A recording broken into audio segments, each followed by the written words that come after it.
record. Okay. Are we recording? We are. Tape is rolling. Surprised Jeannie hasn't gotten after us. Maybe she has. I know.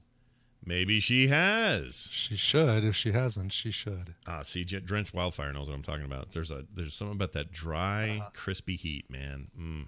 Don't know what it is. I can do it for a couple minutes, but then it's like, nope, get me the heck out of here. I don't know what it is. You know what? I've felt that way for most of my life, but in the last, 12 years or so, I've gained a liking of it. It's weird. Mm-hmm. It's like when you first liked hot sauce when you grew up. You're like, oh, this is good. I'm gonna eat this. Yeah. Or coffee or whatever. Well, actually, I can't stand coffee. Every once in a while, someone will say, oh, try this one, you'd love it. I'll sip it and just about gag. I hate it. I hate coffee. Can't do it. Bring me a tea. You'll never develop a taste for that. No, bring me a tea. Or this water here. Okay. Ready? Here we go. I am ready. Good. Because here it comes. Oh, shit. Okay, here it is. It begins in 3, 2, 1. You can help counteract communist propaganda with unneeded books now on your bookshelves. Most desirable are literary classics, new or old, up-to-date American histories and geographies. All books should be in hard bindings and in good condition. There really is a Kentucky Fried Chicken school.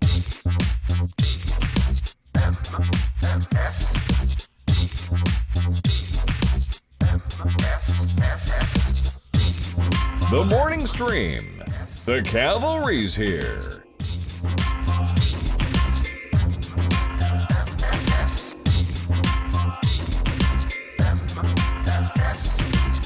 Hello, everybody. Welcome back to TMS. We put the testosterone in TMS.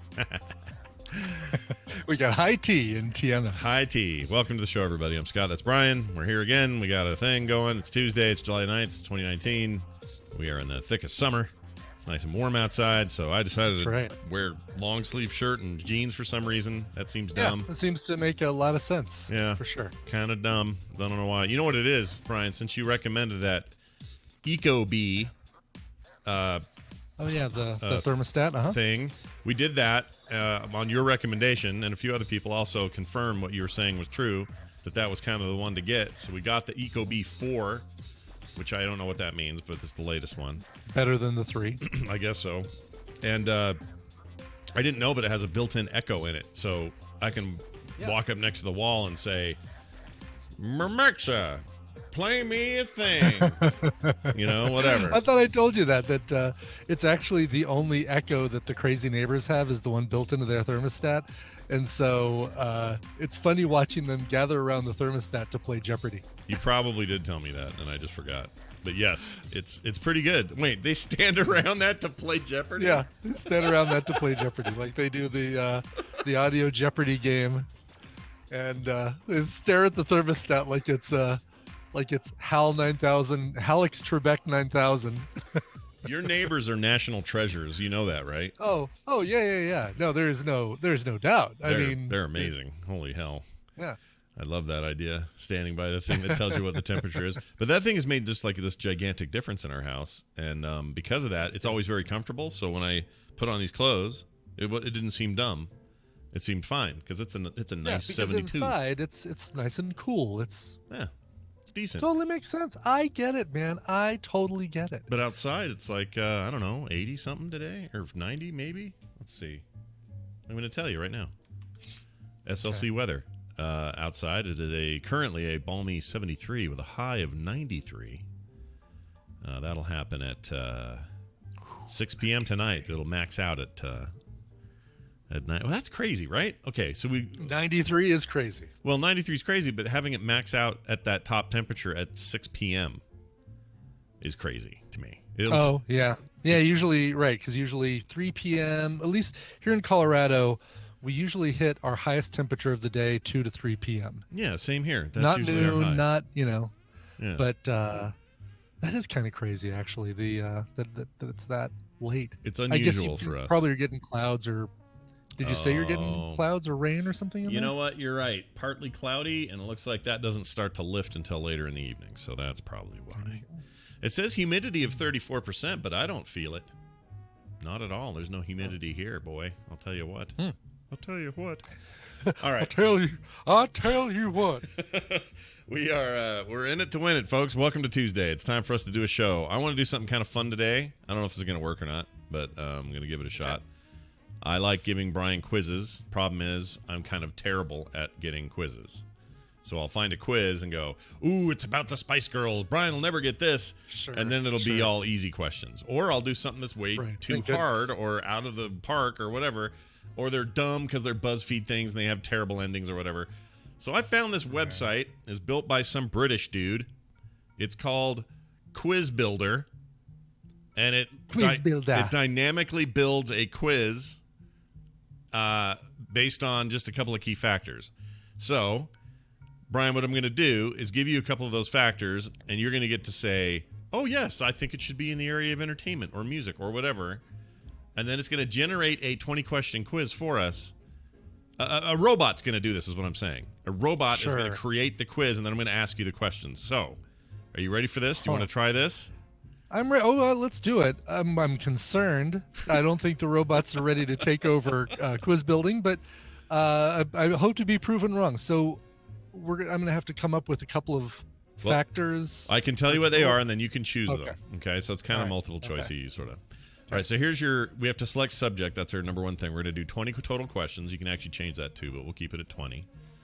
We're going to choose either all subjects, art, astronomy, biology, commerce, entertainment, fashion, film, food and drink, football, games, geography, general knowledge, history, literature, mathematics, medicine, music, or nature. Those are all your options, and there's no like pick one, 2 or 3. It's all or one of that Gotcha. list. Okay.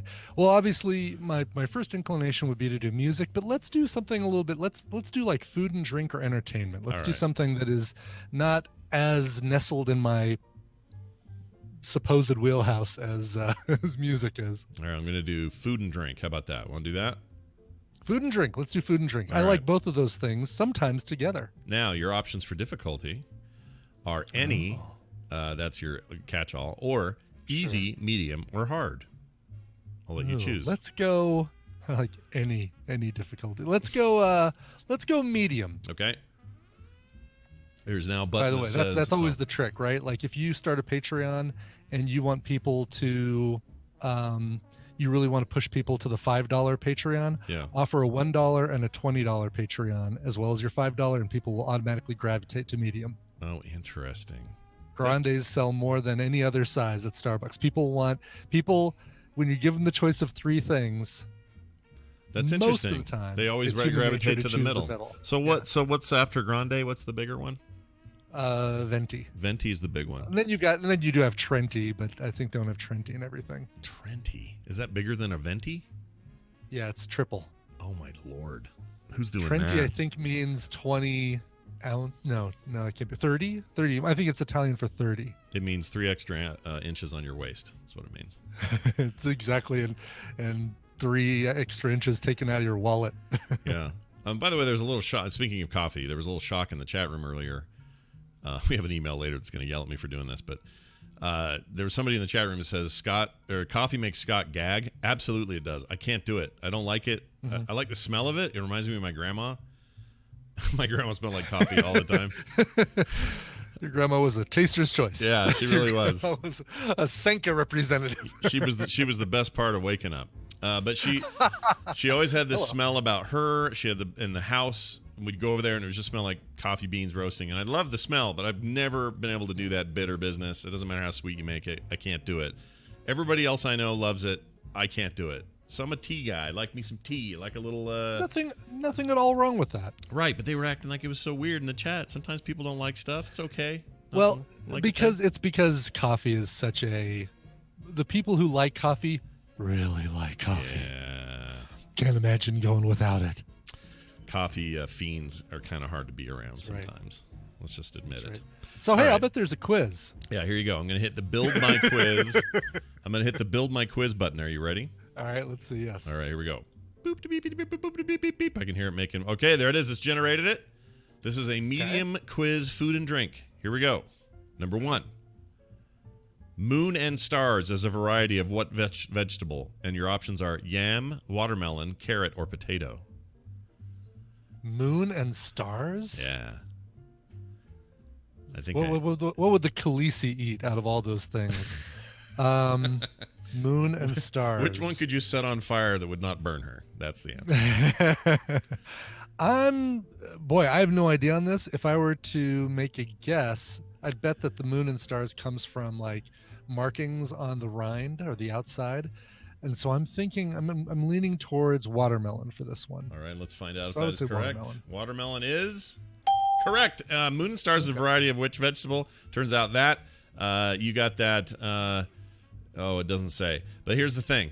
It's actually referring to the fact that you cut them out in moon-shaped slices, and then the seeds are the stars inside of the slice. That's Oh, okay. So it's not like a variety. No. All right. Already the computers are failing at making a quiz. Yeah, this is a good point. First question, we're already in robot hellland. All right. And did it really say vegetable? Did it say which vegetable is? moon Yeah, and it says stars? vegetable. Is watermelon not All right, considered robot. a vegetable?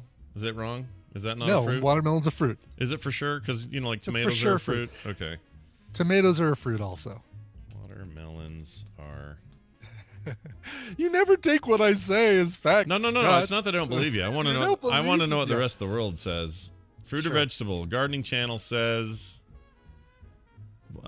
whether what fruit or vegetable debated. It says it's a debated topic. Tastes sweet like a Oh, fruit, really? but grows in vegetable gardens. Botanists have an emphatic opinion on the subject. Blah blah blah. All right. Botanically speaking, Benjamin 006 says that it's a member of the cucumber family, which includes gourds, which are grown like vegetables. oh yeah, but it says it's a like gourd. So It says backyard gardeners will classify watermelon as a vegetable based on gardening techniques. So the process of, like you just said, the process is very Yeah. similar to a gourd or you grow it like a vegetable, but I don't think there's an official. Oh, bananas are technically figs, so we've seen weirder things. All right. yeah, That was good times. apples are members of the rose family. That's right. It's true. That's Yeah. true, right? Yeah, I don't like true. that. I don't like it. Next one. The name of which fruit follows key and bears? What? Sorry. The name of which fruit follows key and bears to give the name of varieties of its kind? Well, lime would be like the only thing I can think of putting after the word key would be a lime, as far as a fruit goes. Your options are plum, but I've never orange, heard of- lemon, and lime. Those are your options. Yeah, I've never heard of bear's lime, but let's say, because I haven't heard of a key lemon or a key orange or key papaya or anything like that, let's go with lime. Congratulations, you got it right. Nice job. So far, 2 for 2. Good. Which of these is the name of a type of apple? Founding, discovery, uncovering, or recovery? They sound like Star Trek ships. That's fine. They do. Star Trek Recovery. Recovery. How are we going to get all these people to put their to recover their CBS All Access accounts? I know, Star Trek Recovery. Recovery of your account. Do you remember your password? If not, click this link. Rah. What were the first two? Founding and Founding and discovery, and then uncovering and recovery. All right, I don't think it's either of the last two. I feel like the computer said, let's take the actual thing and try and make 3 synonyms for it. So I'm gonna say it's a founding apple. Discovery is Wow. the correct answer. It is discovery? Okay. I'm not. You know what? Hey, chat room. Somebody, Alex or somebody. I don't know why I said Alex. You know what, Alex? Keep track of the score, will you? Because there's not an automatic way on this thing to do it. This robot sucks. Cool. So- So far, I'm Two two out of 3. correct, one. Yeah, Yeah. exactly. So someone just write that. Okay, thank you, Alex. All right, here we go. Next one.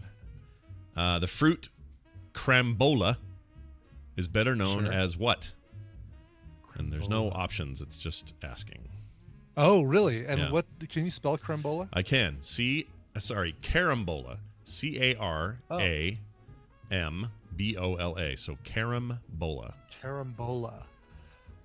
And it's an alternative name for a fruit. Yeah. Carambola. I would never know this, but you might. I'm gonna say a pear. Let's find out if it's a pear. Is it a pear? Incorrect. The answer is a star fruit.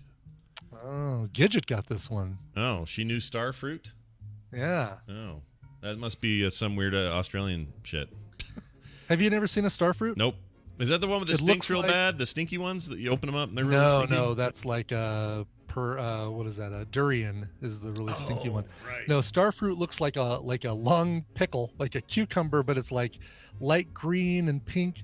Has a very almost plasticky outer rind, Yeah. but then the inside, like when basically it's star shaped. When you cut it, you get little 5-pointed stars, Huh. and they're really sweet inside. They're really really good, but Huh. they're you've basically got to get past that stupid rind and Yeah. All right. I never heard of that. Here's your next one. The salad leaf arugula is better known by what name? oh, it's not giving us choices. I Nope, mean, it's a no lettuce. choices on It's- this one. Or as Steve Martin would have, as Steve Martin said in the great movie My Blue Heaven, arugula. It's a vegetable, but it's a. I mean, it's a kind of lettuce, arugula. It is, but this answer. All right, I'm going to hit that because that's not what it says, but Okay. also I'm going to 'Cause question looking it. for something else. It says rocket. How is Oh, that? wait, restate the question, The please. salad leaf arugula is Uh-huh. better known by what name? So by what name is arugula better known by? And the answer says rocket. ROCKET. Rocket. Is that Huh. true? If that's a lettuce? Okay, I'm just A making lot of sure people- the robot's a not lot of jacking it people in the up. chat room are saying rocket. All right. That sounds like about 12% of a right answer. You know, you're not That's wrong. about 12% of a right answer. There you go. All right, next up. The Blenheim or Blenheim, I don't know how you say it. Blenheim cocktail was created for the 90th birthday of which British politician? By the way, here's when you know these servers are in the UK. Yeah, This is something I found right. out. Yeah. Blenheim. Blenheim. I mean, it feels like a Queen Elizabeth II kind of thing, but or I'm sorry, Queen Elizabeth. I mean, all of a sudden want to call her the ship. No. It sounds like a Queen Elizabeth thing. But what? Can you spell Blenheim? Yes, I can spell it. P. Sorry, ignore the P. There's no P. It's made with P. Here's the name. BLEINHEM. So it might be Blenheim or Blenheim. Blenheim. Oh, shoot! I wish I wouldn't have looked at the chat. chat because That should be Churchill on our is a gravestones. very logical guess because the Queen's not much of a drinker. Mm, She can raise a mean corgi, but she can't really. yeah, she can only she total can't really teas, drink. teetotaler. But There. Churchill, definitely a drinker. Seems a lot more logical that they'd create a drink for him. All right, I'm gonna see if it is. That is correct. By the way, never look at the chat room should be on my gravestone. I'm gonna put that. I know. when Never I look die. at the chat room. Yes. All right. In food, E numbers 140 through 149 are which color? It just says in food, E, like the capital letter E in quotations. Yeah. Numbers Yeah. 140 through 149 are which color? Oh, okay. The audio cut off when for the last two syllables of that question, so I didn't know you were done. Well, So E numbers 140. Like the numbers even matter. E numbers. yeah. And they spell color with a O-U-R, which means very Color. British. Yeah. Yes. Well, you said that the guy who created this is some British dude. Yeah. Are for and what was the last? Are for what kind of? Or Are for what color? What color? Yeah. What color? Yeah. So E numbers, which I guess are used in food. It's like a Yeah. Classification. Oh, like a color, like a food, like a red dye number 5 or things like that. Yeah, I think so. I don't know if it's dyes, but a classification of color of food, I guess. Never even heard I'm of just this. let's just say yellow to keep things moving because I have no idea. You are incorrect. The answer is green. I have no idea either. Green. That's news to okay. me. Yeah. All right, here's a good one. From which family of plants do Brussels sprouts come from? And your options are lily, cabbage, rose, or grass. Brussels sprouts. Lily, cabbage, rose, or grass. Yeah. Cabbage seems like the one I'm drawn to because of just how they are layered like a cabbage. You can peel the leaves off, etc. I think I'm Begin going to with say cabbage. cabbage, although it is probably going to end up being something like It wouldn't be grass. I don't think it would be grass just because of the way the bud is. They do seem like little tiny cabbages, don't they? They do, but they look like lily bulbs. Oh, that's true. They're like a little closed flower almost. Yeah. I'm going to stick with cabbage. That is correct. Well All right. done. Nicely done. Almost talked myself out of the right answer. Which of these belongs to the rose family of plants? Strawberry, gooseberry, lettuce, or blackberry? Okay, well, shoot. An apple isn't on there, which is No. funny because I was just saying that. Yeah. All right, well, strawberry, definitely not because the seeds are on the outside, and that's like a whole different plant family, botanic family. What were the other choices? Gooseberry, Gooseberry, blackberry? lettuce, and blackberry. Blackberries are possible because they're that. You know what? I'll just do black. Oh no, blackberries are the little pods. Gooseberries are kind of like the blueberry style. So I'm gonna say gooseberry. Let's find out. Is it gooseberry? Incorrect. The Yeah. answer was Was it strawberry. Strawberry. Oh, it was strawberry. Really? I mean, that's Oh, what it says. I don't have Yeah. any kind of proof, but that's what it says. I believe it. I believe it. All right. Boy. I sure liked it better when I was finishing the choruses of Spice Girls songs. Those were Thank easier. you, Alex. 4 out of 9. Yeah. Thank you, Alex. Is he giving Yes, updates? yes. Okay, awesome. All right, there's an easy one for you then. All right, Maraschino is a variety of which fruit? Peach, cherry, plum, or pear? cherry. Good old maraschino. That is correct. An easy one. Yep. That's a That's softball. the secret ingredient of Roy Rogers. There you go. In French cookery, what is the main ingredient of an amandine sauce?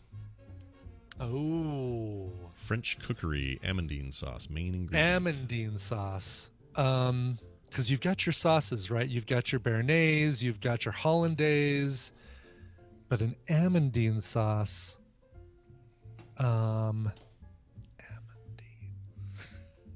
Amandine. I'm gonna guess it's a liqueur. No, I'm not. I'm not gonna go with liqueur. I'm gonna go with a fruit flavoring. Let me say lemon. Lemon. Is key to an amandine. Is it Yeah. lemon? The incorrect answer is lemon, but the correct answer is almonds.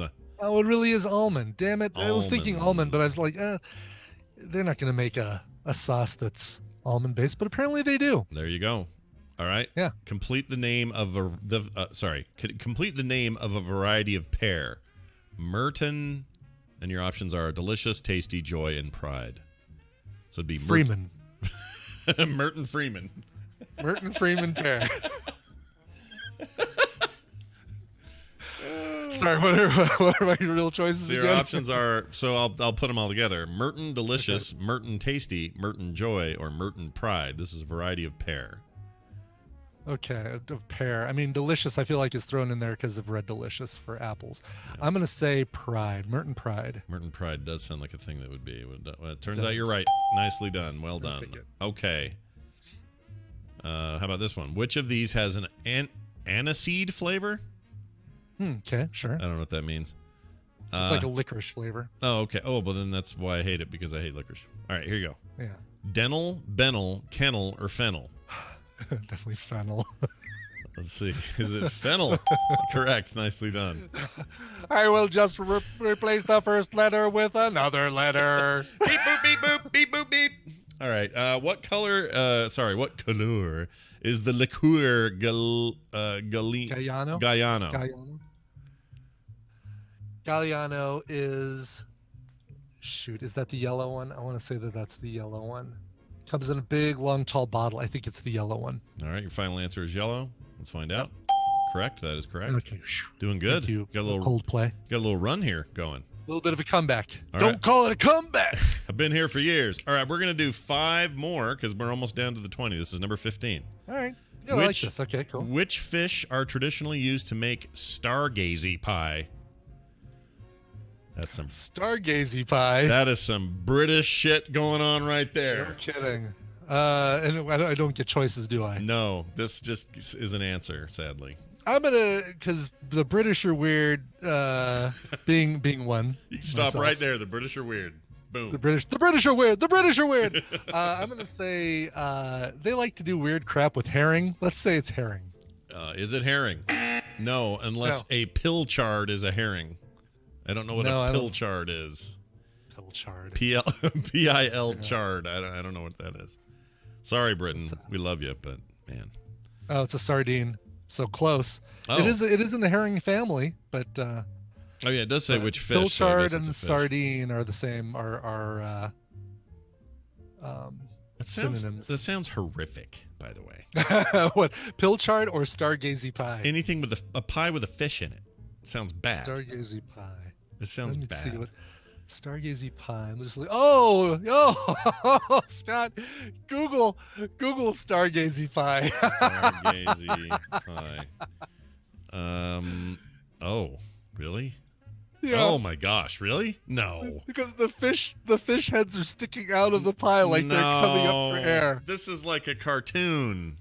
This can't be real. It's real because there are many photos, different photos. Oh of my stargazing gosh, pie. dude. I guess the fish are gazing at the stars. All right, chat room. We must indulge you. Hold on a minute. Yeah. Note to self: never order a stargazy pie. Yeah, it'd be the last thing I would ever order. All right, here, check this out, chat. That fish thing is. Oh my gosh, I would die. Yep. Not a chance. Not a chance. You stick that in your pilchard and smoke it. Yeah, no, I still feel like I should get a point though for a herring being like pilchards and sardines being members of the herring family, but I'll leave that to Alex Albisu, maybe a 0.5 or something. Yeah, we'll give him judge powers here. That's judge fine. rights. Good. Okay, your next one is Malus domestica is Latin name for which fruit? And you have options: banana, plum, apple, or pear. Is it Mallus? It's one less L than that. Malus. Okay. Malus. Malus domestica. Mm-hmm. And the choices are plum, apple, pear, and what? Banana, plum, apple, pear. Banana, plum, apple, pear. Plum feels good to me. Malus domestica sounds like a band I would have played, like a sitar. Opening for Aerosmith, Malus domestica. All right. Well, a lot of people are saying apple in the chat room. Well, let's find out if you're right about plum. Nope. Sorry, that was incorrect. Apple is the correct answer. Sorry, Alex, you got that? Chat room. Apple? That was for the chat room. That was for the chat. Good job, chat. All right. Number 17. Which of these is actually a vegetable? Watermelon, pear, banana, or apple? Oh, well, based on what we learned on question 3, I'm going to say they're looking for watermelon. That is correct. Although this robot seems very unself-aware. It doesn't know that it just did that. All right, number 18. In which country did loquats originate? Loquats. France, China, Spain, or Russia? Loquats. Q is a very French letter. We're gonna go with France. France, is that correct? Incorrect. It is China of all places. Really? Yeah. Huh. Oh yeah, I guess China uses the Q also. I would have said loquat I would have said France for sure. Yeah. All right, number 19 and 20. This is your penultimate question. What has varieties including ambassador, Firenze, and midnight? And your options are coconut, chicory, chestnuts, or courgettes. Ooh, damn. This is for 50%. Basically, right now I'm at 9.5 out of 18. If I get this, then I'm better than 50%. If I miss this, then I'm just under 50%. So yeah, if you miss it, you're like Trump approval rating. If you get it, then it's like a bad movie audience score on Rotten Tomatoes. So go for it. Right, exactly. All right, so I'm sorry, I'm gonna have you repeat the. I want to know the varieties names again, and then the choices. But first, variety names. Not a problem. Midnight. Sorry. Sorry. Okay, my brain just went dead. Here we go. What has varieties including ambassador, Firenze, and midnight? So those are your categories. Okay. Ambassador, Firenze, and midnight. Okay. And your options are coconut, chicory, chestnuts, or courgettes.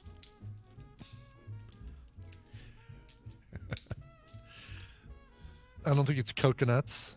I don't think it's courgettes. I think it's going to be between chestnuts and chicory. I'm going to say chestnuts. Chestnuts. Let's find out. Donald Trump. Ah! Courgettes is the answer. Courgettes. Courgettes. Oh, they're zucchini courgettes. Yeah. That sounds. Did not know that. All right. I'd eat that. Whatever Korg wants, Korg gets. Courgettes. All right. Yeah, Final. courgettes are- shoot, if I would have known it was a zucchini, I would have totally gone with zucchini because that does. Yeah, bummer. I also played bass for Ambassador Courgettes. For the courgettes. Yeah. Well, Ambassador and the Zook and the Courgettes. Courgettes. Yeah. There you go. Ferenzi and the Courgettes. All right. Frenzy and the courgettes. That's right. pretty good. All right. Here's the final question of our robot-generated quiz. Yeah.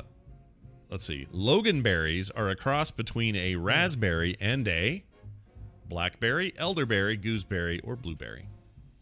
Oh, I think it's blackberry. They're darker. Loganberries are dangerous because 3 spikes shoot out of them when you put them in your mouth. Loganberries are the best at what they do, and what they do isn't very nice.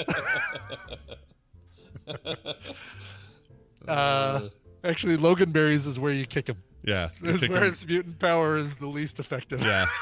Kick them in the Loganberries and you'll win. That's right, exactly. That's how Sabretooth always defeats him, is right in the Loganberries. Yep. Old man Loganberries. Old man Loganberries. I'm going to say blackberries. Blackberry is your answer. Let's find out if that is correct. Is it blackberry? Nicely done. You did it. For a final score of, and we'll wait for Alex to put that in there. Alex. You probably know what it is already, but I don't. 10.5 out of 20. Slightly better than half. I'll take it. You know, that isn't bad. No. For a quiz with a lot of terminology that is not United States terminology or not American terminology, I'll take it. You know? No, I'm impressed. You did better than me. I think you showed here that you have the what it takes. You have the stuff. You've got the power. Well done. You got the power. You did it. All right. Well, that was fun. We'll do that again sometime because I like those. Yeah. I think this little quiz generator is actually kind of cool. I do like like the days we don't do a Babble Royale. Yeah. At least one day a week we try and do a quiz. Yeah. And I know Gidget's got one for us at some point. She does.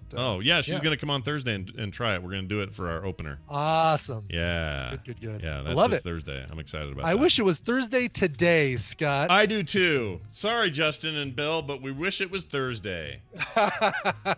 F you guys. This is your radio newscaster with another exclusive sensational summary of world and local events. Hey, let's do some news, and it's brought to us by Kern Geek. Kern Geek. Tonight at 5 p.m. Mountain Time. Be there for the fun. Stay for the smarts. KernGeek.com for details. Very nice. Very Fletcher of you. Thank you. That's what I was going for. Check out what he does here. He has a good. I got this. Oh, that's just so relaxing, isn't it? There's something about that. That's almost some ASMR right there. Yeah, I'm gonna just do a channel where this is on repeat. Just play it over and over. All right, Brian. See, we need to do. What we need to do is have whoever did that thing to make the sausage clip from Veronica longer. They need to do that with this because this feels like one of those that could sound longer and longer and longer every time we hear it. Well, I know that guy. His name is me. Is that you? Yeah, it was me. His name is me. His name is me. Of course I know Obi-Wan. I know Ben Kenobi. It's me. It's me. It's me. Or he's me. It's me. You say he's me? He's me. That's a name I haven't heard in a long time. No, that's a name. Oh my gosh. I hated making that movie.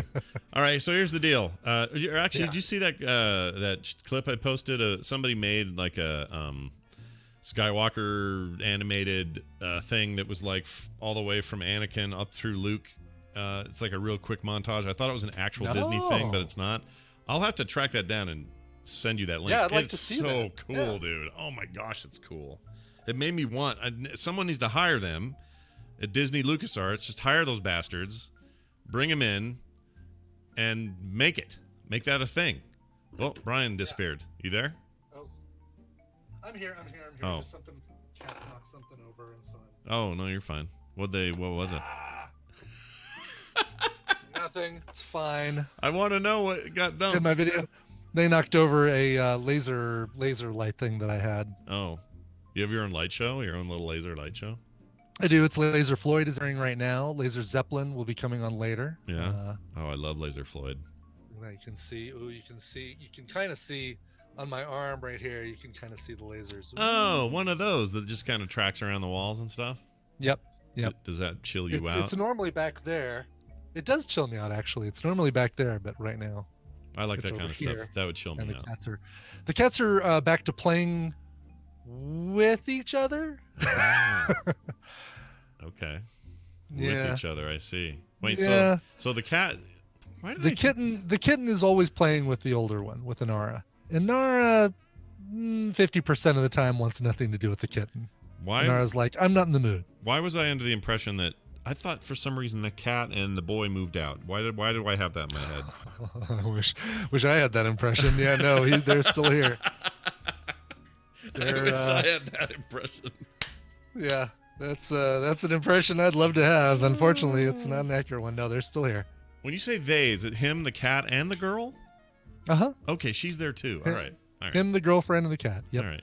Him, the cat, and the girl was a great sitcom, and I wish it had never ended. Place. Yeah, and him, the cat, the girl, and the pizza place. And the OSHA violation. And the OSHA violation.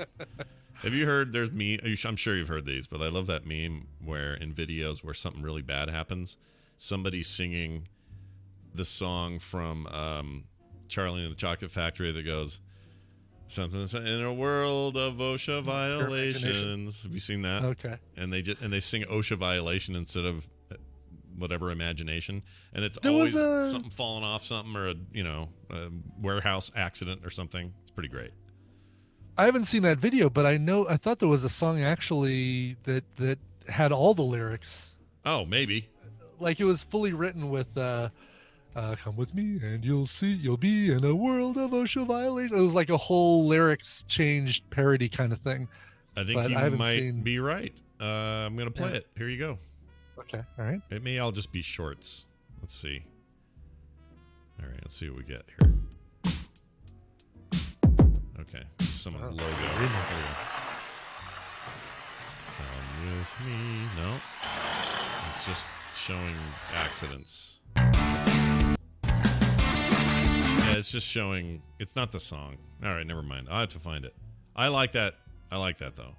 For some reason, that cracks me up. Anyway. That's funny. That's neither here nor there. Let's talk about a man who died. Aw, I'm not laughing at the man who died. I think I'm just laughing at the way we segue into the man who died. I'm laughing with him, not at him. Sure. Yes. I'm sure he's laughing beyond the grave. A man died in absolute agony 10 days after eating a gecko on a dare. Somebody dared him to eat a gecko. Turns out you don't want to eat a gecko. No.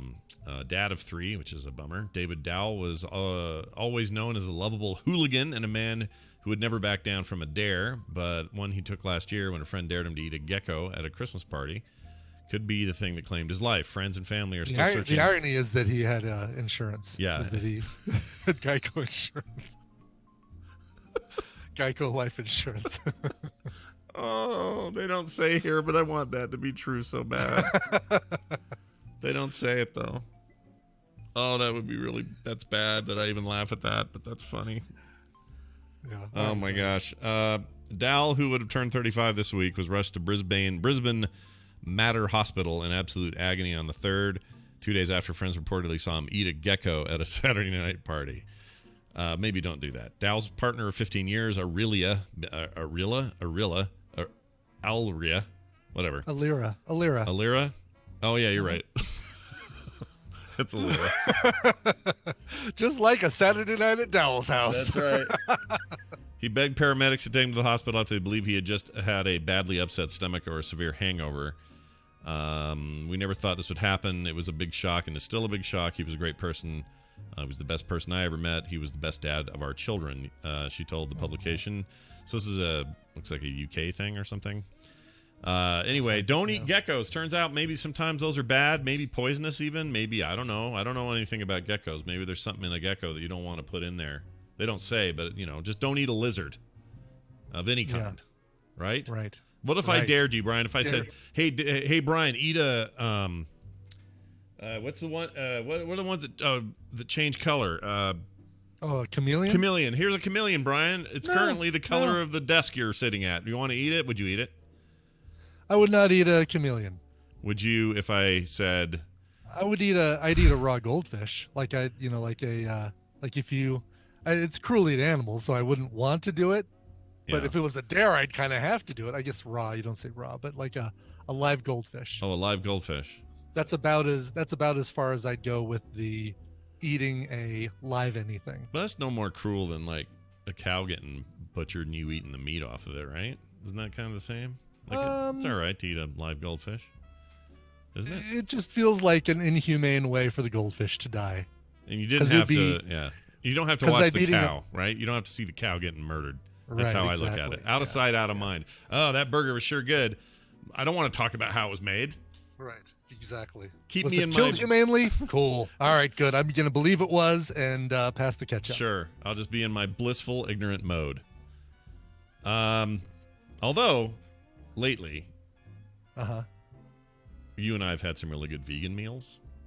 We have. And Yes, they're I had the chicken. What was country fried chicken or Yeah. whatever it was? Yeah. What'd you think of that? It was crazy good. It was crazy good. I want to believe that was chicken because it tasted like chicken. It had the texture of chicken. Yeah. It's like a prepared tofu, and they do the same thing with the enchilada one, and it's insane. Vistro. It is insane. I felt like Joe Pantoliano saying, "I know that this chicken is not real. It's going to be the most delicious piece of chicken that I've ever had, but this whole thing is fake, and I don't care." Yeah. You're going to get shot in the gut by Dozer. That's what's going to happen to you. That's right. It's Vistro who makes that stuff, and they're so good. I cannot believe there's vegan food I like. I'm honestly shocked about it. Honestly shocked about it. Like, I was so skeptical, and I got it, and then Kim made like 2 or 3 of them in a row, and I was like, seriously? Like, is this... Because I could eat this. I could eat it like this all the time. If vegan food can be this good, I'll just eat this. So now that I've got a new appreciation and fandom for Bob Peterson Free Hotel Room, Yeah. it feels like Sidian wants to kind of slide into the vacuum created by Free Hotel Room's absence. You could just eat chicken, though. Save time on convincing yourself that you're making a difference. Sidian is becoming the new Free Hotel Room. I mean, look at it this way, Sidian. He can't argue with this, and I'm not some freaking hippie. I'm not some hippie save the earth, hug the tree guy. But I will say this: if everybody ate nothing but vegetable-based stuff, that is more sustainable than meat products and animal products. It just is. Like, I forget about all the hippie parts of this. If you just look at what is the most sustainable thing to do, and the thing that produces less methane, the thing that, all of that, that's just like proven numbers. That's not a hard thing to wrap your head around. But I also know that Sidian is a grumpy bastard, but he's very smart.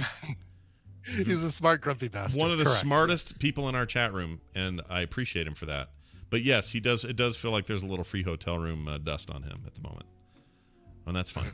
Be who you gotta be. Free Hotel Room dust. I like him. All right, moving on. Oh yeah, a guy died. All right, let's move on from that. Oh yeah. Sorry, guy. Don't eat geckos. Don't eat geckos. Dumbass. That's it. Let that be a lesson to you. Brian over here speaking ill of the dead. Right, exactly. Dumbass. Insult to injury. Yeah. Don't eat geckos. I mean, come on. Go to his funeral and say, Eat a vegan gecko. By the way, crazy neighbor pronounces it vegan. Like, vegan. let's go to a vegan restaurant. It's like, what are we going to? Are we going to one of the closest stars to Earth? I was going to say it's also a thing in Marvel, right? Isn't there a whole race of vegans? Do I have that right? Vegan. There might be. I can't think of a vegan Marvel. They might even be Marvel spelled vegan, race. as far as I know. Yeah, here we go. Vegans Marvel. The vegan race, Marvel database. I don't know if you say. I think you say vegan though in the comic. Anyway, You would say vegan. Oh yeah, there's some Jack Kirby business all over that. oh yeah, super Jack Kirby-ish. Yeah. Earth 5391. Vegans were green-skinned aliens that grew to roughly the similar size as humans. They resided on the planet Vega in the universe where Earth space exploration and technology boomed in the late 20th century. Seeking to take over Earth, Vegans tricked Space Sentinel leader Speed Carter and his girlfriend Stellar Stone. Speed Carter and Stellar Stone. That's some. Welcome to 1950s comic books. 60s comic books. Some Excelsior bullcrap. No, 1954. So it really was 1950s. Yeah. Yeah. So watch out for those vegans. They're gonna come get you. Yeah. I'm just looking to see if there are any current Marvel characters that are vegan. I guess there's the Colossus, not to be confused with Peter Rasputin Colossus, but yeah, no. It's funny. No one can say Colossus without me thinking of a roller coaster we have here just north of Salt Lake called the Colossus. Oh, there's one in California at the Magic Mountain amusement park that at the time was the largest wooden roller coaster in existence. Wow, really? Yeah, it's a good one, but now it seems tame compared to the other stuff. Oh, they just opened one at I think at Magic Mountain that is now currently the record holder of highest, fastest roller coasters. Let me see here. Hold on. Let me look at news for Interesting. Six Flags Magic Mountain roller coaster. Right now, it's a lot of. Let's see. It's a lot of talk about the earthquake, of course. Yeah, there's a lot of that right now. Huh. Nobody Let's we know in see. LA got hurt by that, which is good. I guess it was just a lot of Yeah, wobbly right here. stuff, but hopefully they're done. Was with there any those. damage to the Woody lot, the Toy Story lot there, Gary? If you're Oh, good point. Because they felt it in listening? Orange County. I don't know how much of that They would did. affect Yeah. would affect something like Disneyland, but I'm curious about that now. I don't know. darn, I can't find it, but there's some new roller coaster that they're going to be either that just opened up or is going to be opening up at Six Flags Magic Mountain, which is the fastest, highest roller coaster in the world right now. Huh. That's cool. Wait. Yeah. It's here in the States then. That's cool. Because those guys in Dubai keep building stuff that's so cool it makes us Right? look dumb. Yes, Jerks. exactly. Don't like King those de guys. Ka. Where's King de Ka? King de Ka? I That's don't know. currently the fastest roller coaster. King de Ka. King de Ka. Never heard of that. I don't even know what that is. I hadn't either. I'm just trying to figure out where it is. Where is King de Ka? It sounds really dangerous. Does it sound dangerous? Does. Okay, that's in New Jersey. Wow, there is one that's faster, and it is in Dubai or Abu Dhabi. Sorry, in Abu Dhabi, called Formula Rosa. Top speed 149.1 miles per Oh hour. my lord. No thanks. No, that's all right. Actually, Yeah. you know, I totally would do that. I wouldn't. My spleen would be in the back of my body. It probably already is. I don't know where it is. Where's your Six spleen? Flags Great Adventure in Jackson. Huh. Where What's is- that? What is it? Where is somebody's spleen? Where do you have your spleen? Where do you keep it? Spleen. Is it right behind my lungs somewhere? I think center body cavity as opposed to lower than the lungs, but I yeah. kind of want to poke it and see if I can feel it. I really want to go to Cedar Point. That's on my bucket list, going to Cedar Point, Ohio, and doing roller coasters. Is that known for its rollery coastery up there? It's known for its rollery coasters. Yeah, it's like at it's a roller coaster amusement park. I mean, they've got other rides and stuff, but it's got, what are regarded as like 5 of the best roller coasters in the U.S. at Cedar Point. It's interesting. By the way, all the roller coasters at this lagoon place I was just talking about, where we have the Colossus, all of them are used German rides. All of them. Oh, really? Yeah. We don't ever come. They never build anything Like brand retired German rides? new. Yeah, German rides that they buy from Germany have shipped over here in containers and then reassemble them here. And there's tons of them. Like all the rides at the park are that. It's really weird. Nice. And you read them right on the side. It's like Durch Leben der Heimen der Herpen in 1993 or whatever. And it's always some old German thing. It makes me nervous getting on those things. Yeah. Although the Germans they're good engineers. I'm not worried about that. But anyway, Wow. all right, check out this story. 18 world-class roller coasters at Cedar Point. I just found the article. 18 roller coasters. That's a lot. That is a lot of roller coasters. That's 17 more than I'm used to. Are you a roller coaster guy? Like when you go Depends. to an amusement park? Depends. I mean, I might. Yeah. Like if we go to Lagoon, I'll do Colossus. I'll do the big white rickety one. I'll do. They have a couple more there. Disneyland, the one that's the big one in California Adventure, did it once. Don't ever want to do it again. I mean, Oh, really? The California Screamin'? yeah, kind of made me feel gross after. I don't know. Oh, really? Wow. I get a little nauseous on those things. Even the Neil Patrick Harris narration didn't help you, huh? No. Usually in life it does, but in this case, It's usually. usually it's a real comfort for me, but not today. Yeah. All right. Gillette, you know the razor people. You heard of them? Oh yeah, they're the best the man can get. I hear. That's what I heard too. I think women, Gillette lady stuff's supposed to be pretty good too. Well, they've got a problem though. Just like a car company with bad airbags or whatever, they had to recall a bunch of razors, the actual razors they sell, because they're too sharp. Too sharp. Too sharp. Wow. Too sharp. Too sharp. It's fun to say for some reason. Yeah. No one likes to use a dull razor, but you don't want a sharp one either. For example, that's the reason Gillette is recalling 87,000 Venus Simply 3 disposable razors. Company says the affected razors have blades which can become misaligned during use, causing a higher risk of cuts. Venus has received one confirmed report from a woman who was cut while using the product. 2 products are included in the recall. These are lady razors. The Venus Simply 3 disposable 4-pack and the Daisy 12 plus 1 Venus Simply 3 bonus pack. That included one free Venus Simply 3 disposable razor. They were sold from January through May. No other Venus razors are subject to this recall. So don't be doing your bikini line with these guys. You're going to end up with a big old extra bonus cut. You don't want that. Got us on a mountain top. Standing with a bloody leg. Shouldn't have used recalled razors. Said lasers. And Venus was her name. Whoa! She's got it. Okay. Song's not that great though. I mean, you're doing a good job, but I don't like that song. It's never a fan. Do you not like the Bananarama cover? Yeah. Oh, it's a cover? It's a cover. The original was by the Shocking Blue. Of course, it's 60s. a freaking cover. You always know this, but I should just assume it from now on. Everything I ever heard in the 80s was a cover of something earlier, and it seems like lately. Yeah. Shocking Blue originally did that one. Well, here's something shocking for all of you. We're going to take a break. When we come back, we're going to spend some time with Bill and Jury. I'm shocked. Yeah. See what they're doing. I don't know what they're doing. I know what I want to ask Jury, though. I want to get into this Epstein stuff. I want to know more about that guy. Oh, gosh. Yes. His Boy, dirty list. That piece of work. Yeah, that guy's a real winner. Pretty sticky mess, that thing. By the way, that is, well, I'll talk about it when he gets here.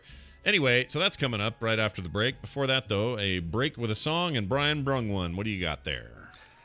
Yeah, so I put this on Twitter earlier today because the video is so good. The video is worth watching because it's got such a great, I don't know, like cute feel to it. It's a couple dancing in an empty warehouse, in a dark, empty warehouse, with a couple of flashlights, and she looks like Amy Winehouse, and he's just kind of like your regular rocker dude, and they're just kind of dancing like it's like the last scene from A Much Better Footloose.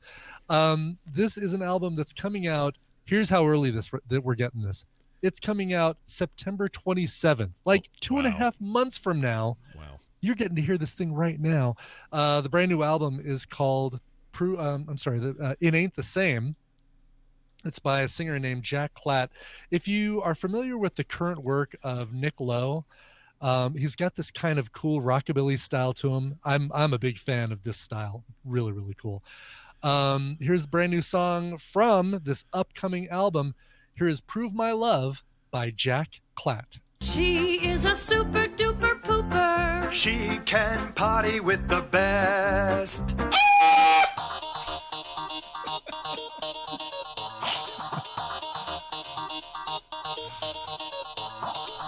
The Morning Stream. We wish you were here.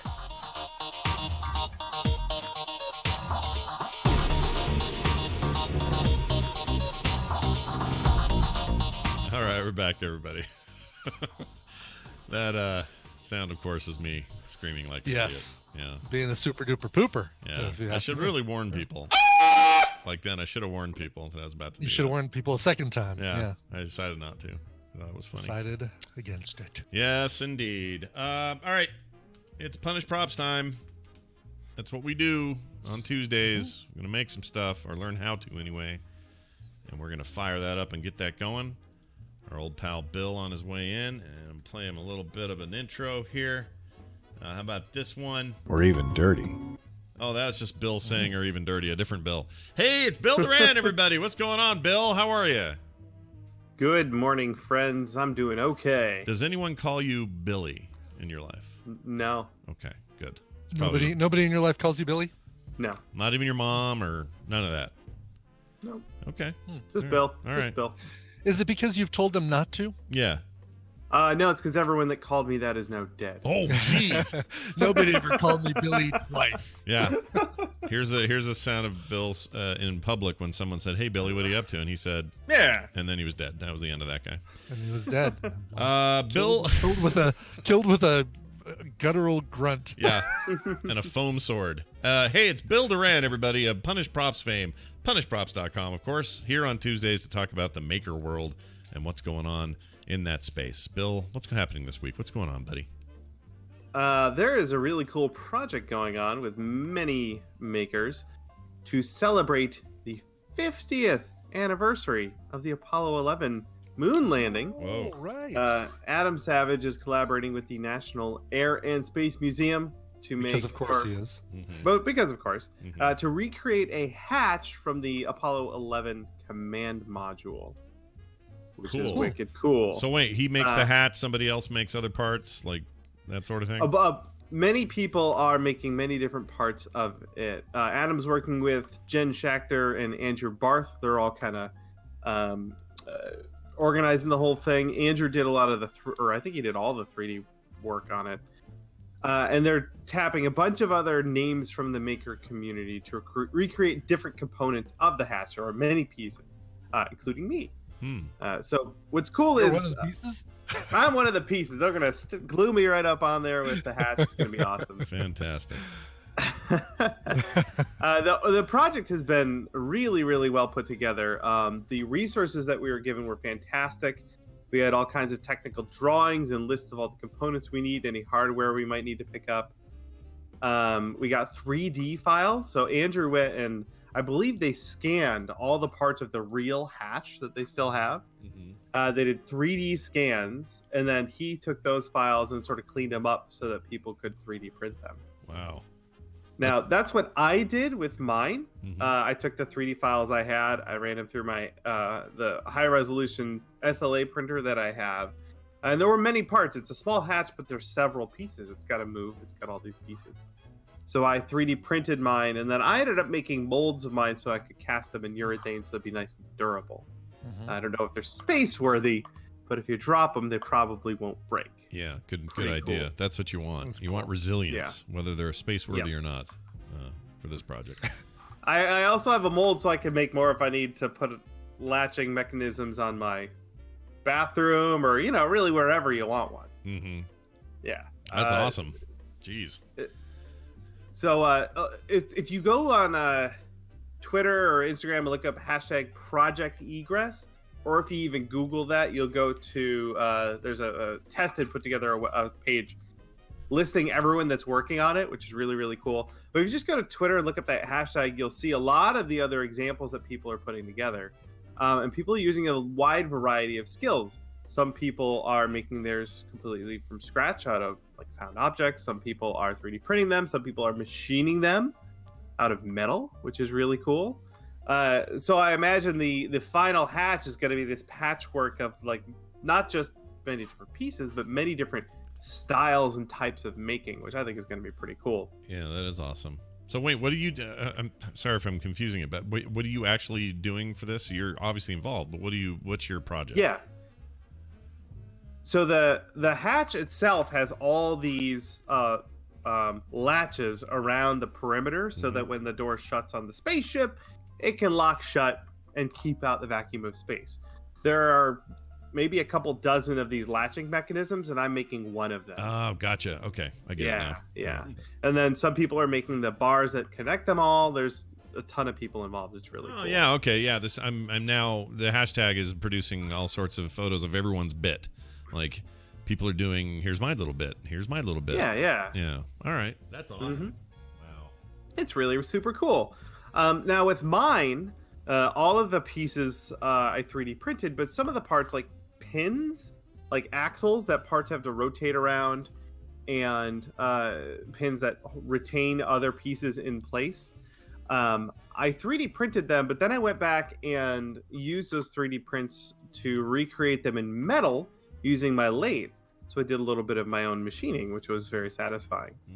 It was also a good example or a good excuse for me to practice. I don't have a ton of practice on the lathe.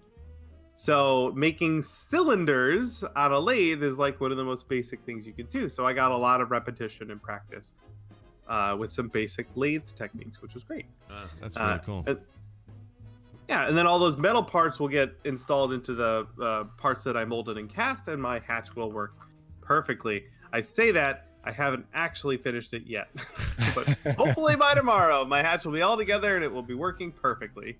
That's really cool. And when it's done, is there a plan to bring everyone together in some sort of way, you know, to sort of look at the final product or have photo shoots or that sort of thing? Do you know if any of that's going on? Yes. Oh, that's awesome. Later this month, Adam will be assembling the whole thing. He'll have help.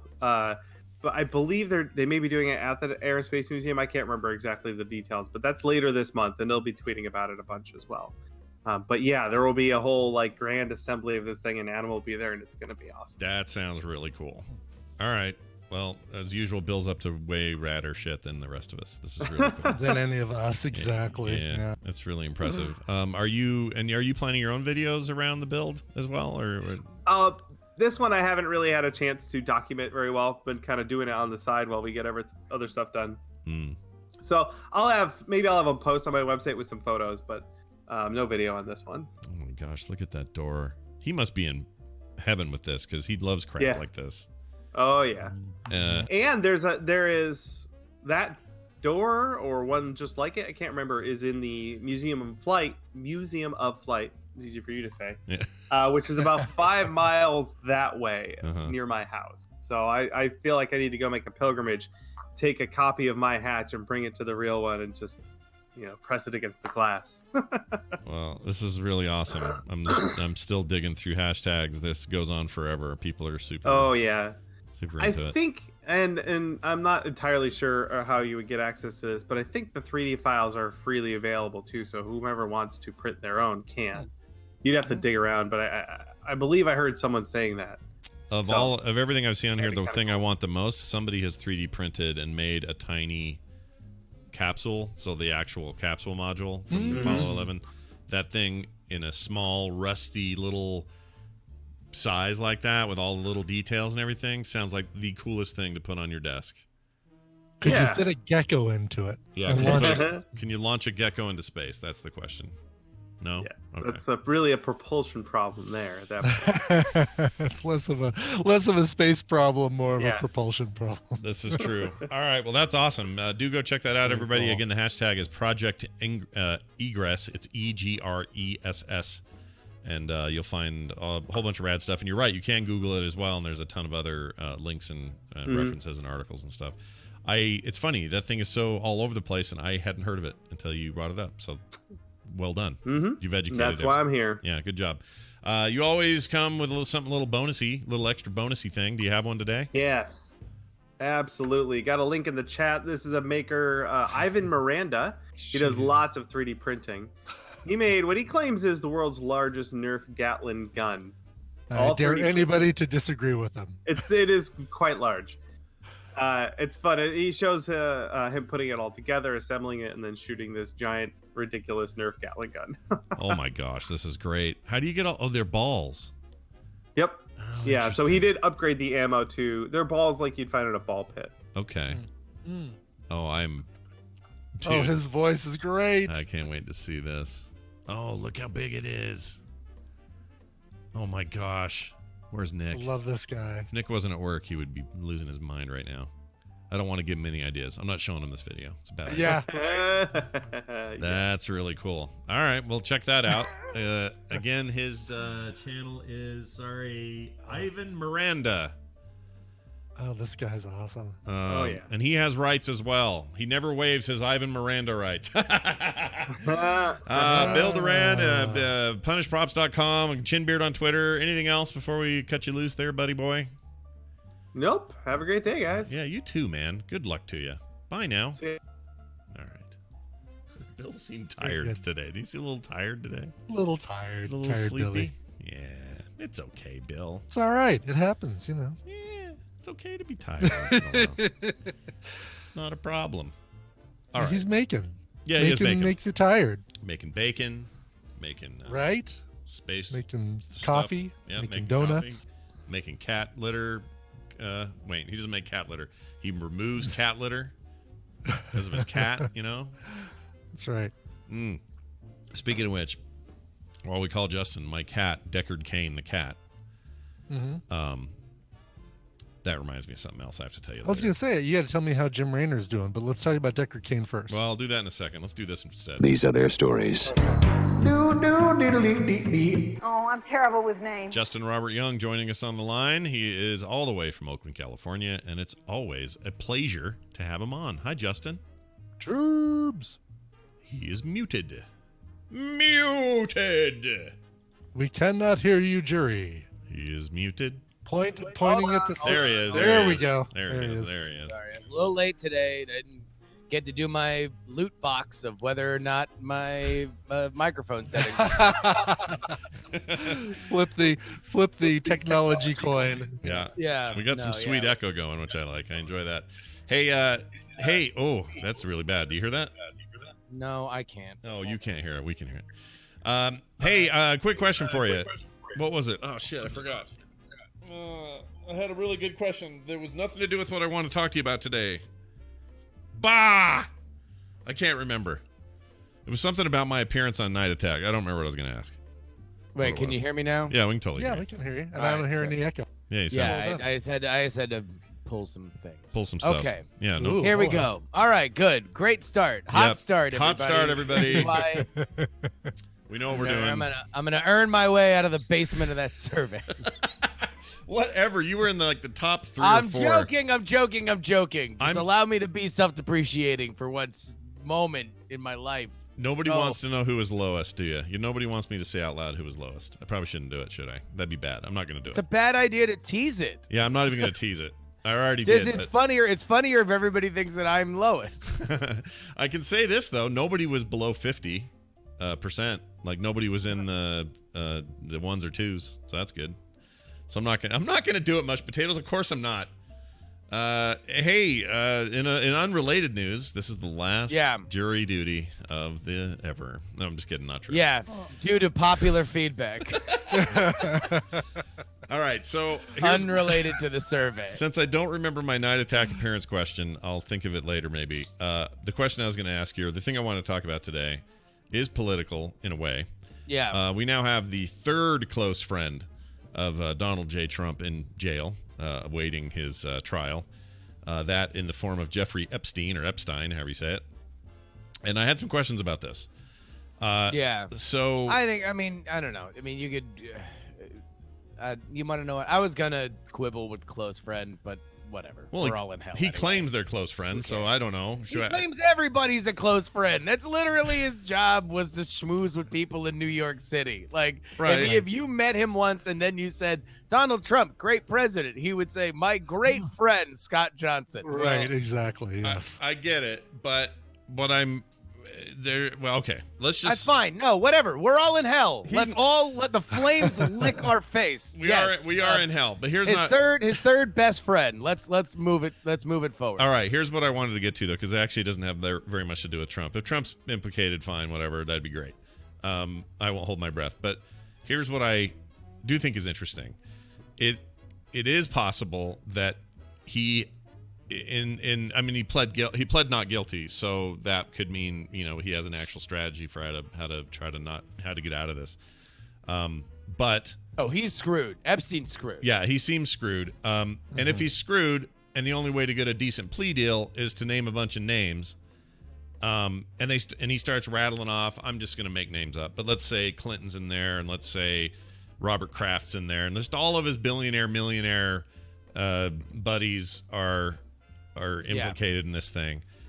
I guess what I'm asking you is, do you think that's even going to happen? Like, do you think we get any of that? Or is this just going to be this sad freaking pedophile going to jail. And by the way, what I hope for is that everybody involved gets named so they can all go to jail. And I don't care what side of anything they're on. I don't care if they're Republican, Democrat, Independent, or shithead. They all need to go. They all need to go. Every damn one of them. You've identified the party that I'd always run for. The shithead party. Yeah. Yeah, exactly.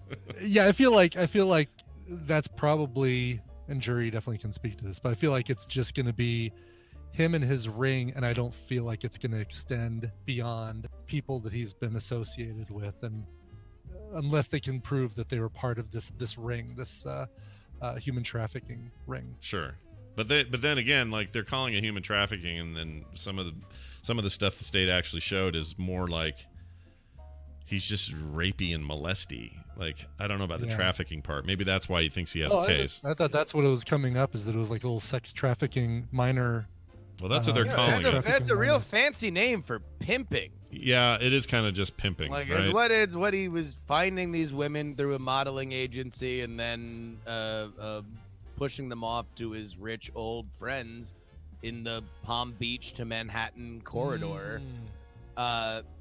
So, for those of you who are unfamiliar with this, let me reset it. Jeffrey Epstein has previously been charged with sex trafficking charges. In fact, he was given a very sweetheart plea deal by a U.S. attorney who is currently the Secretary of Labor. So if you're looking for a political implication, that is the most concrete and more likely domino to fall immediately is the Labor Secretary, the current Labor Secretary Acosta, was one of the U.S. attorneys who gave him a deal that he probably should not have gotten, considering the amount of evidence that was behind him. If you want, and I've been fascinated by this Epstein case for a very, very long time, go read the Miami Herald's series of investigative journalism into this. It is expansive, and it shows a fairly damning portrait of a rich social climber who glommed onto any and everybody that had fame and influence, including probably the biggest bold-faced names, our two presidents, Donald Trump, our sitting president, and Bill Clinton. He used to take, I think Prince, one of the princes, also was a friend of his. Oh, right. But then again, forgot his name. So the question then becomes, all right, is he going to jail? Well, it seems more likely now that he has new charges have been brought against him. He's been deemed a flight risk, and there is a gigantic a mountain of investigative journalism to guide a case from, let alone what can happen when the state starts looking into stuff. Your question is, will the flames reach higher into culture? Yeah. You know, maybe. Depending on where you're reading, certain people were more forthcoming with the initial investigations than other people. So far, in terms of official comment, Donald Trump has said that he did not know Epstein all that well, and Bill Clinton has said that he knew Epstein very well, but dealt with him mostly on a philanthropic level. Although, I don't know what else you'd say if you're Bill Clinton. Like no, dude, we totally were cruising for poo. Right. So, yeah. I mean, who knows? This case has been shielded by seemingly powerful people for longer than Donald Trump has had power. It would make me guess that there are probably elements of this that are beyond but not untied to the person who's currently sitting in the White House. So hold on. Trump says, you're saying that recently he says, I barely knew him. Is that what he said? I think that if somebody else can find the exact comment, but I believe the comment to the press pool is that I barely knew him. Of course, there's like a 2002 New Yorker thing. It's kind of remarkable that him and Bill Clinton, Trump and Bill Clinton, are like a paragraph away from each other. Trump saying, "Oh, he's a great guy, but he likes those women really young." Yeah, here's the quote. I got the quote right here. It says, here's the 2002 quote. He says, "I've known Jeff for 15 years. Terrific guy. He's a lot of fun to be with. It's even said that he likes beautiful women as much as I do, and many of them are on the younger side. Donald Trump, 2002. Oh, jeez. Oh, wow. Now, jury's not And then, wrong. by the way, wait, hold on, wait. Yeah, no, and then like the next paragraph is Bill Clinton Yeah, that one I don't have handy. talking But- about what an amazing guy Epstein is and how he's such an amazing philanthropist. Yeah. So, but your point stands that, you know, you can come up with a million examples where Trump goes, I love this guy. I've known him forever. He's great. And then when something goes south, I barely knew him. He brought us coffee. I don't know who that is. Barely Total met that guy. loser. You know, I've always known that he was a flunky idiot. Right, exactly. So I mean, look, and this is not to say that I don't think that he did know him or that he would be culpable for something like that. You know, I don't know. What I'm saying is I don't know in the purest sense of I don't know. Yeah, I don't know either. Obviously, I just think it's easy to look at this and go, you know, it's a little weird that supposed close associates, certainly maybe in this case, it's him exaggerating in 2002, so maybe he really doesn't know him. That was just him ingratiating himself toward somebody who everyone was talking positively about at the time. But he does seem to know an awful lot of people who are now in jail. His personal lawyer in jail. That was his yeah, but, campaign manager in this jail. This is yeah. I mean, because there was the investigation, and you know, I think it's safe to say that if there were not a suspicion about the Russia stuff, either Paul Manafort or Michael Cohen would be in jail. Like probably. They were. They had other stuff that like they were doing bad. Now, not to say they shouldn't be in jail, but if we want to make a list of people that should be in jail, that can be a pretty long list, right? Yeah. But they probably would not be in jail if it were not for the Mueller investigation. Right. Yeah. No, I just find the whole thing kind of Because what they wanted was for them to leverage other information on a connection between Trump and Russia. And with Michael Cohen, he flipped and gave them whatever. Manafort, not so much. City, and I don't think Justin is suggesting that we're making a list of people who should be in jail. That's not. You're taking that in a different direction. That's not what he means. I mean, I'll let Justin speak for himself, but Justin's not making lists of enemies that should be destroyed. Let's make a list of those should be in jail. That's not what you're saying. The Arya Stark list, basically. Yeah. Yeah, I mean, sure. No, I'm saying yes. Please make your lists, everybody. Share them in a big Google Doc. Like, that's fine. You can do that. They give everybody edit permission, so we can all add who we think should be in jail. Let's all like, that's contribute. fine. Yeah, right. Sure. No, honestly, all I'm saying is that if we were all hypothetical scenario, if we all had one shared Google list and we could add but not subtract, we would have a very long list, right? Yeah. That's all I was saying. Eventually, it would be everybody on that list. Right. So nobody does. Well, I don't somebody. know about everybody, but yes, you make a good point. Like those, there are certainly people in influence with money who I think get away with stuff that other people can't and won't because they don't. He who is without sin. Well, no, add the first name to the Google Doc. Again, like, you know, my point is not that there's a comparative element to this. My point is not that I mean, this is, again, we're in hell, whatever. Yeah, no, everything everything you thought I meant, and I meant it more personally because you heard it. Take that, Sidian. Take that. Yeah. Sidian's getting some heat today. Exactly. Welcome to hell. Everything matters exactly the way that you think you would. Yeah, I guess if there was, I mean, let's look at it. If for some reason he named names, and let's just say Trump was on that list, let's say Clinton was on that list, or he just names whoever, like, is that even a process where they can then, prosecutors could then go, okay, now we're going after Clinton because apparently he was in on this thing and was part of it. We got receipts. Let's go. I guess they could, right? They could just sure, but all prosecution is subject to the will of the prosecutor, right? So the question is, do they want to jail President Bill Clinton, and are they willing to give Epstein a better deal for his help in doing so? Yeah, it's I don't know. I you know, that's, if you look at a lot of that kind of stuff, it's like, all right, well, prosecutors want to put people in jail, right? They want to win cases. Yeah. So they bring cases, the ones that they believe that they can win the most, and they give plea deals so they can move up and win cases. If you are somebody that is bringing charges and not winning cases, that's the fastest way to not have that same job, for a very long time. Yeah. Sure.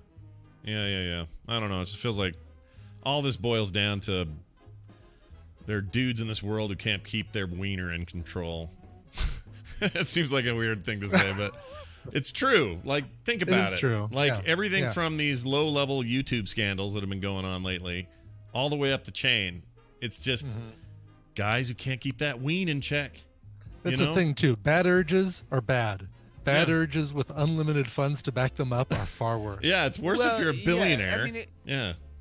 I think it's for all right, let's for a second, for a moment in time, let's pretend that all the girls that Epstein was ferrying were 18. Okay. Right, that they are legal. Right. So creepy, certainly, if a 60-year-old dude is getting his mitts on some teenager, right? But strictly speaking, not illegal. That is something that is morally reprehensible. But if you are a billionaire and you're like, I don't know, stocks, buy, sell, I gotta blow off some steam from the Tweedleman account. I've been working my burning the midnight oil. Like, that is a thing that I don't know. I would imagine that billionaires do. I'm not a billionaire.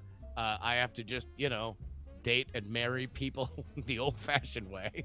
But I would, I would guess that is a thing, at least based on the pattern of Epstein, right? Now, that's compounded even further by the fact that apparently he was like, oh no, I really like girls that are between 12 and 14. Gosh dang it. He says this out loud? What? Is that a thing he said? No, Oh. I don't think he said that. No, yeah, Scott, he said that, and that's why we're here. Because he was wearing a gigantic novelty cowboy hat with a cursive writing. Pedophile saying, written across the top yeah, of it. exactly. If Yeah. No, I get it. I don't. If there ain't grass in the field, it's speculative property. Sure. But it's also, it's important to note that even if it turns out all these girls were 18, it's still illegal. He's No. I mean, look, they are younger, and there are women that are out there saying, again, this is why it was a hypothetical scenario. Do not get it twisted. Sure. Like, what I'm saying is that the case being brought against him is that he was trafficking in underage women. Last I checked, that's illegal, and I wholeheartedly think that Jeffrey Epstein has belonged to prison. And I thought he belonged to prison when he got the last deal, by the way. Oh, yeah, 100%. The last time that he got a sweetheart deal in Miami, because that's been a South Florida story for a really long time. Yeah. I was going to say, that's nothing new for those guys. In fact, wasn't it like 2002, like not long after this interview they did in that New Yorker magazine that all that fell down the first time, and then he got his deal? I can't remember how that went. Yeah. And we won't even yeah. We won't even get into the fact that there are current administration people who were there, got him the sweetheart deal. They now work in the White House. We already said that. I know, but I'm just saying we're not going to dig deep into it. I know we said it, but what I'm saying is I don't want to go far into that. I guess the big question for me is, if he names names, does anything happen? And if it doesn't, then do I just give up all hope in humanity and just let the pedophiles run? Let's go, everybody! Woo! Running of the pedophiles. This is more about me and my existential dread that nothing good's going to come out of this, and that it's just going to be some other sweetheart deal that keeps him in like his own little cell in some fancy prison where nobody can touch him. Scott, What? let me tell you this as a friend. Go. If you are looking at the Jeffrey Epstein case to bring you a ray of light of humanity, then you are looking at the wrong. I'm not looking for that. I would suggest, yeah, you are. I'm not. You're like, look, unless the flames of justice rise high enough to burn the powerful, then I'm giving up hope in humanity. Is that so wrong to want, though? A little justice? Oh, no, we can want it. It would be nice if it happened. I'm just telling you, if you believe this has a happy ending, then you haven't been paying attention. Well, nothing about this is happy. Like, I'm not looking for a happy ending. Like, often justice has no happy ending to it. I just want to see some justice. I'm just saying I just like how many times we're using the particular. phrase happy. Yeah, right. It's Yeah. a lot of happy. Yeah. Like literally, with this case in particular, it is about the powerful protecting each other. Yeah, and F that. Freaking break Now, that up. And now, whether or not they did anything, or they just want to protect the fact that they would like if this guy who has so many pictures next to so many powerful people, preferred that they stayed out of jail just because they don't want the stink on it, then that's another thing, right? But I don't know. I genuinely don't know. All right. Although, can I change the topic for a second? Please do. Oh, please. Take us somewhere else. Go. Take us to a happier ending. I want to give a big RIP to a political legend. Agree with his politics or not, H. Ross Perot was by far the biggest change to American democracy that we have seen in the 1992 election. He is also, and I am always biased toward the characters. I love the characters in politics. He was probably the biggest, certainly the biggest of my lifetime. And for kids, look it up on Wikipedia. But he brought the closest thing we could have, that we were going to have, to an actual third party that would regularly find its way onto debate stages. And if you are somebody that finds themselves dissatisfied with the two-party system, then H. Ross Perot is somebody that I think we should know more about. Also, absolute loon, ran against H.W. Bush because he believed that Bush was using his CIA contacts to spy on him. An insane businessman. There's a couple stories that I got to look up before I talk about him today, but I believe there was a story where there was a hostage situation with one of the businesses he owned overseas, and so he hired a private security force to take care of it, but only on the condition that he got to go with them. Really? Yeah, in his sprier days. He also was one of the early funders of Pixar. Oh, I didn't know that. I didn't know he's had any money in that. People are saying big backer of Next, and without Next, there would be no Steve Jobs returning to Apple. Yeah. Next and Pixar were a big created by Ross Perot money. I did not know that. Wow. That's news to me. Forbes magazine in 2011 ranked him as the 99th richest American, worth $3.4 billion. Boy, that's a lot of people with more than $3.4 billion, isn't it? Anyway, yeah, R.I.P. to that guy. I was in my, what would have been, Brian, like very early 20s when this guy came on the scene. Yeah. I had actually we were voting. We were just into voting age. That would have been the first election that we would have been able to vote in. The first major, 4-year election that we would have been able to vote in. Guess who I voted for that election? Did you vote for Ross Perot? H. Ross Perot.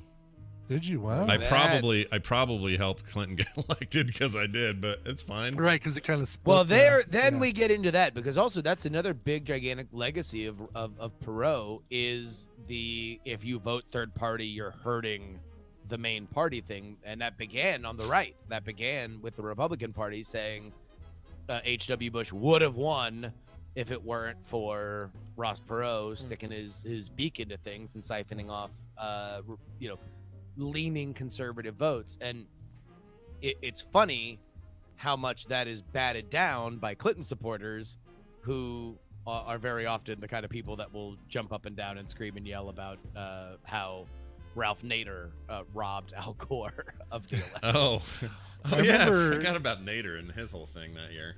I remember him talking by the way, about, look at this. People are putting this in here. Publication date 1983, On the Wings of Eagles, is a nonfiction thriller about the time that Ross Perot demanded he go into Tehran with hired commandos during the Iranian Revolution. Wow.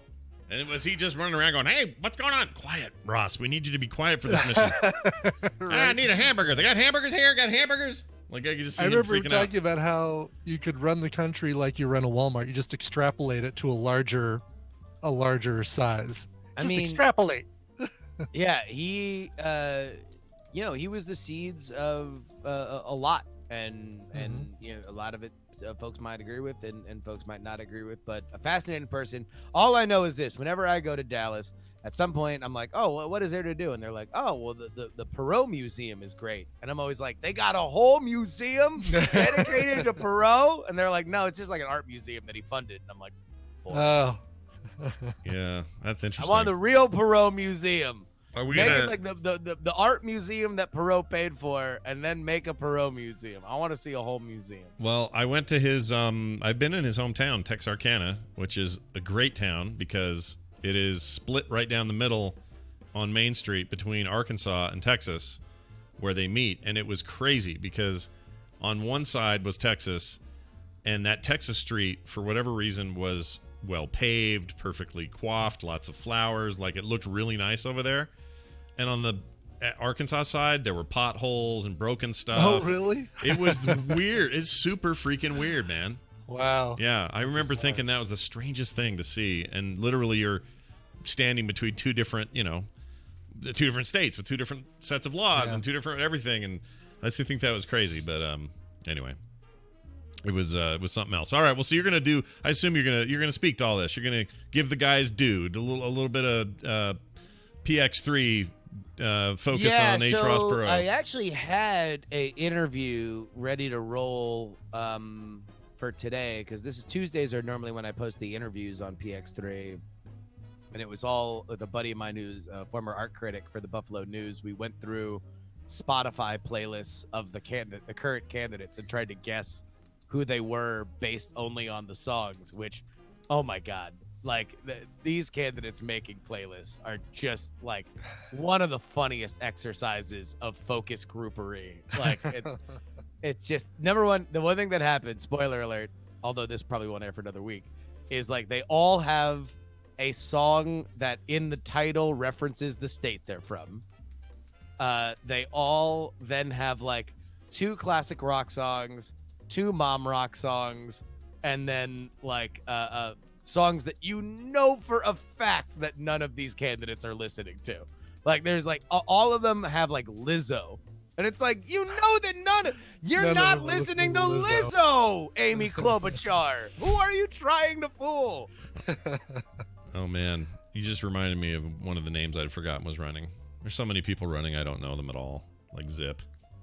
Who do you like? Who's winning the Scott primary right now? And for God's sakes, please do not say I'd vote for all of them over Trump. I won't say that because I already believe that and you already know that, so I'm not going to say it We again. all know it. It's baked into the crust of the pie. So I'll tell you what I kind of like and don't like. That dude that just left the Republican Party, Amash, how do you say it? Justin Amash, yeah. He strikes me as the only current Trumpy GOP person to make a decision based on actual ethics, and so I really like that guy. But at the same time, if he actually wants to jump in as an independent, which is the rumor going around, I think that we were just talking about Ross Perot. I just think that's a bad idea for trying to get rid of Trump. So I just want to put that out there. But I do like that guy. I think he's cool. Of all the other candidates, I think. Wait, why would that be a bad idea? Because it'll be just like the Perot thing. You'll just take votes away from whoever would normally get them. No, exactly. You would hope that it's like the Perot thing where the Democrat won, right? Oh, I see what you mean. Yeah, I mean, if the goal is to get rid of Trump, then yeah, I guess so. But okay, so fine, let him jump in, whatever. But on the Democratic side, I'm going to get shit from people because every time I say anything, those Bernie people, they lose their effing minds. You were not wrong. You Top warned 1%. me. Top 1% of the 1% of emailers. You weren't. They love emailing. You warned me. So I don't know what happened there. But anyway. Saying, no, look. I'm just saying all email goes to Scott. I just recognize all you fine folks as high volume emailers. I like Buttigieg. I like Warren. And I like Kamala Harris, although I think this route she's taking where it's just head-to-head with Biden's a bad idea. Maybe it's a good political idea, but I don't like it. So that you didn't like that exchange? It's just a little too that, and then immediately there are T-shirts the night of, and I understand that's how this stuff goes. It's politics. All bets are off. You do whatever you can to get your stuff out there. I just don't like there's a weird brand of opportunism there that's kind of bugging me. I know they all do it, and This just seems really loud at the moment, and it's kind of putting me off because I don't think that should be the focus, that one of your opponents may have worked with segregationists back in the day or not. I think that sucks, and maybe that's a good enough reason not to vote for Biden. I'm not saying that that's true, but don't make it the focus of everything. Let's get back to like other stuff. And I mean, but it wasn't the focus of everything. It was just the loudest thing. You're and right. It was because Biden screwed up. It's true, and since then, it's just that's all they talk about. They go on these Sunday talk shows, and that's all either of them are talking about. It's like, well, all right, maybe that's fine for the moment. You did it, and we're over it. Let's move. I don't know. I have a kind of let's move on attitude. It's not about moving on for reparations. You want to know what? I think that's actually a very, very good point, because this is my biggest thing is like message discipline and moving the message forward. Like, I have no idea why Joe Biden is still talking about this. Yeah. Joe Biden should have, the day after the debate, sat in front of a camera and slapped his knee and said, "Ha ha! Who doesn't love a good debate? Ha ha! Fun times. Let's get back to the issues." Sorry, I was gonna say let me also just clarify this. So in the chat room, Core Gaming 21 says, Bernie and Warren have 90% of the same platform, but my name is Scott and I hate old ass Bernie. If you want to be reductive like that, fine. Why are you doing this? Hold on. Every syllable is another 25 emails. For the same reason that you call out chat people all the time. I'm just going to do it this one time and say, if you want to be reductive like that, fine. Flood my inbox. I'll delete them all. I don't care. My point is, Justin asked me, who do I like? I told you who I like. I don't have to justify it. I don't have to tell you why Bernie's not on that list of my short list. I can just tell you who I like. That's it. This is part of the problem, guys. You're part of the effing problem. All right. That's neither here nor there. Justin? Yeah. Bernie's in trouble, though. Bernie is in trouble. He had a bad fundraising quarter, got outraised by Warren. I think Bernie needs to be more aggressive, to be totally honest with you. I think that the Bernie lane right now is to say, hey, I was talking about all this stuff before it was cool, when everybody was telling me I was a crazy person. And said that I had no chance. I started a revolution, and now you have all these other people that are, like in Warren's case, literally taking my healthcare proposal. She says she signed on. She doesn't have a healthcare proposal. She has my healthcare proposal. So if you're gonna think about supporting a bandwagoneer, then why don't you think about the band leader? I think that he has not made that case, and he needs to. That would be my Bernie take. Yeah, I don't know. And I like that Bernie take because it usually doesn't get me emails, because most people who are yelling are like, why are you being unfair to Bernie? And I'm like, Bernie needs to find himself and speak his truth. I feel like Bernie is too much in his shell. He needs to plume out like the phoenix. Yeah. But back to not to say the thing you told me not to say.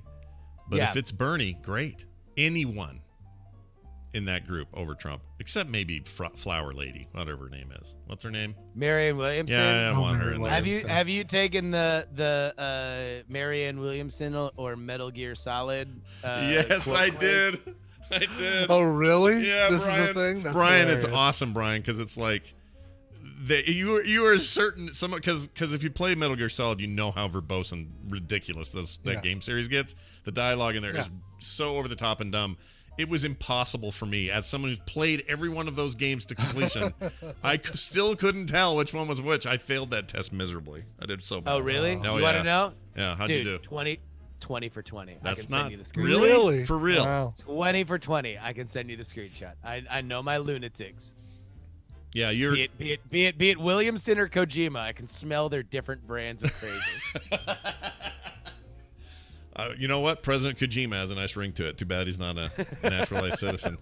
All right. Well, this has all been good. Do you have anything else going on in the week that we can let people know about? Sure, yeah. So, of course, I'm going to be live right after this on twitch.tv/Justin R. Young talking politics. We're going to probably talk a lot more about Ross Perot and anything else that you guys want, including some fundraising numbers that point to a shifting landscape on the Democratic side. And then, of course, subscribe. I'll tell you what, if you have not subscribed to the Politics program, I'm just going to tell you, we're in a really good phase right now. Maybe you listen back in the day and it wasn't exactly your cup of tea. I'm going to ask you to kind of dip your toe back into that water, because we've got great interviews lately. And if one of your things that you didn't like about the show is that I can get a little bit too blue at times, some of my metaphors can get a little bit gross, then I would suggest listening to the interviews that come out every Tuesday. And by and large, it's with kind of professors and professionals in the world of politics. And it is me doing my scholarly side, my journalist side, and not necessarily my gas bag analyst side. So go ahead and check that out. But I've also been really, really proud of our main episodes on Wednesday, including the debut of the campaign undertaker, for whom the bell tolls for all campaigns eventually, and it did for Eric Swalwell yesterday. So go ahead and check that out. I saw the tweet. I need to go listen to it and see what you did there, because that sounds great. It's good stuff. You guys should check it out. Make sure you do. Justin R. Young on Twitter. Justin, have a fantastic day. See you, Jerry. See ya. Bye now. All right, Brian. We're back. Yes. We're back. We've Never done it. left. No, we never left. Never left. Don't- Did you know we have a podcast, Scott? Don't call it a comeback. We do have one. You're right. Yeah. It's So those people, you guys all listening to us live or checking out our YouTube, whatever, if you ever miss an episode, you want to check it out, we have a podcast. yeah, because we never mention it ever that we have a podcast. That was the weirdest tweet. It was a It's weird like, tweet. oh, But I'm so behind, but I found out. Who discovers I this found via out you have a Twitch. podcast. It's like, no, that we say it every day though. Every day we say it's a Do podcast. we really? Do we actually Yes. say we have a podcast? I say, welcome to the podcast. Hey, we're making a podcast. Podcast. Okay. I think it comes up all the time. Okay. I think the assumption should always be that, but maybe I'm wrong. I could be Yeah, wrong. you never know. But whoever that guy is, glad to have you. I don't care how you Yes. get us, as long as you get us. It's totally fine. Exactly. Yep. All right. Let's pet news. All right, chat room wanted to know how the pets are doing. And Brian asked yeah, too. yeah. Yes. Jim Raynor, the female dog, turns out our theory was probably correct. We still didn't witness it, so we don't know for sure. This is what the vet thinks. But last week, it was Wednesday morning, she was panting really hard, wouldn't eat. Didn't matter what the temperature was, just panting like crazy. And she couldn't lay down and without crying. She would just cry all the time. And if you tried to hold her, she would cry. And it seemed like if you touched her anywhere around her abdomen or back, she would cry. And it was bad. Like, she was really upset. And we couldn't figure it out. So that's why I wasn't on DTNS last week, because last minute I'm like, I got to get her over there and see what's going on. Because we were worried. Like, if she ate some chicken bones or something. Like, I didn't know. Shoot. What it was. Yeah. Turns out it was none of that. She had bruised ribs, not broken, thankfully, or fractured or cracked, but bruised ribs. And we think it came from Wednesday morning. She has this routine where Deckard Cain, the cat, will come wandering out, and Raynor will go full dog mode and just peel out and chase the cat, bark, and then slide all over the wood floor because there's no carpet. And we think what happened is she did that so hard that she slid and slammed into a big table leg. Oh, geez, yeah. So Wow. we didn't x-ray or anything, but that's what the vet said. We were like, okay, that sounds right. We'll just keep an eye on her. And sure enough, it took a couple of days. Thursday was still kind of bad, but by Sunday, she was a little tender, but doing way better. And by today, she's like all good now. So Good. whatever that was, all is well. Except she still Wow. does this to the cat because she doesn't learn her lessons. The dumbass. We got an email. And I'm going to read it. It's a short one. And it's funny. It's a good one for today because I didn't learn my lesson today at all. But it says this. It sounds like this is just a listener. It says, you know that we can't see the chat room at home, right? Quit talking to them. Love the show, though. Scully with a $, which is like Kadollarha a little bit. Kesha. Right. Dollar Cully. Dollar Cully. Dollar Kelly. Buck Cully. How about that? Anyway. Buckley. Buck Scully. Anyway. We like the chat. They're great. Look at them. Yes. Look at them all hanging out. They're good. We know. But look, it is a good point. Yeah, we understand. And look, 99% of the people who get the show are listening later. So I feel your pain. We'll try to be less visual when we're thinking about it. I mean, really, the stream exists as just, hey, it's a cool bonus thing. If you really want to come and be the tip edge of the community and watch us live, that's great. But I feel for you there at home. And if we do say something regarding the chat room, oh my God, my cat is trying to eat my iPhone dock. See, look, another visual thing, everybody. Right. Yeah, exactly.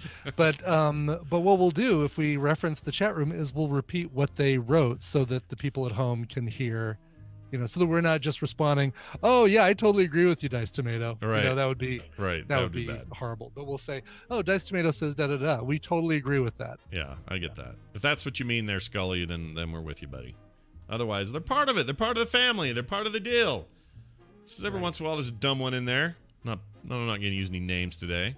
I'm annoyed with one. Anyway, there you go. That's your email. If you want to send us email and ask us other such hard-hitting questions, themorningstream@gmail.com is where you do that. If you're looking to support the show, and we wish you would, patreon.com/TMS. It is the fuel for our engine, and we need it. Patreon.com/TMS. You can also find us at frogpants.com/TMS. That's going to do it. Why don't we play a song? Play a song. Okay, this is going out to Ripley Ludacris. What? I love that name. Shut up. Ripley Ludacris That's says, awesome. "Hi guys, I'd like to request the Penelope's cover of the Beastie Boys song Sabotage for my 7 months pregnant wife Sarah. Although the pregnancy is going fine, she's stressed from her multiple responsibilities at work and is very physically tired from the process of literally creating another human being. This song will make her smile, hopefully minimize her urges to throttle her coworkers, and she might even wail along with it too. Thanks, and thank you for all the great content." So happy to do this for you, Ripley Ludacris, if that is your real name. No, this is cool. This is a French band called the Penelopes, and they spell it Penelope with S in brackets. They are a French electro disco band, and this is such a bizarre cover. It starts out very similar to the original, but then veers off into weird territory. Here is their cover from the Priceless Concrete Echoes album from 2009, their cover of the Beastie Boys, Sabotage. Sabotage! All right. Thanks, everybody, for being here. We'll see you tomorrow. This show is part of the Frog Pants Network. Frog Pants Network. Get more shows like this at frogpants.com. Mr. Chekhov, I mean Billy. I couldn't find I was going to put sabotage in there, but I couldn't find it. It would have been Oh, we perfect. couldn't find our sabotage clip.